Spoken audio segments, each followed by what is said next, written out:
ISDA members, welcome back. 3 years of not seeing one another is much too long a time. Yeah. What's always made this organization so special is that we look upon this organization and we look upon one another as one big Italian family. So it's wonderful that we are all back together for what has become our biennial family reunion. Now we have some new cousins with us this year that have never been to an ISDA family reunion before. We need to make them feel welcome, and we're going to do that the same way that our grandparents and parents made everybody feel welcome. We're going to feed them well, and we're going to have a lot of good conversation with them. Let's look at this convention as perhaps a 4-day-long Italian-American Christmas Eve family dinner.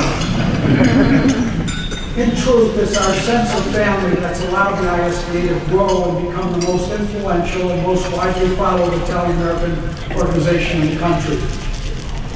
And what's right about the ISDA is what's wrong with the national Italian-American community. While the ISDA has been united and strong, the national Italian-American community has been divided and weak. As a result, Italian-Americans have not had the same loud and forceful voice in our country that so many other ethnic and racial groups have had. So when I assumed the presidency of the Conference of Presidents, I decided my primary mission would be to create a spirit of national unity among all Italian-American organizations throughout our country. So I took a gamble and did something that was unprecedented before. I set up a National Italian-American Summit meeting in February of this year, not knowing if any Italian-American organizations would participate other than the ISDA. Well, to my surprise and to the surprise of many other people, over 350 lodges, groups, and organizations answered the call from nearly every state in our country.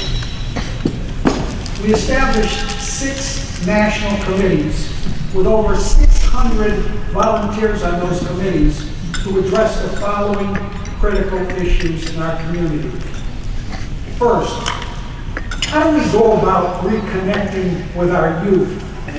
How do we engage them and convince them that their heritage is beautiful and meaningful and something that they should cherish and help preserve? Secondly, how do we best coordinate and increase our scholarship programs and our charitable activities?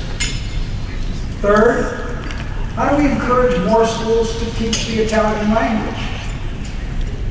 Fourth, how do we foster communication between our museums and our cultural institutions to work together to preserve and promote our history and our culture?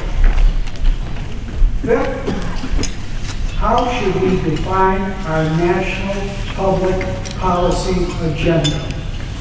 What do we stand for? What's important to us? And finally, what do we need to do to save Columbus? It's the last issue that I want to talk to you about briefly, namely the Columbus controversy.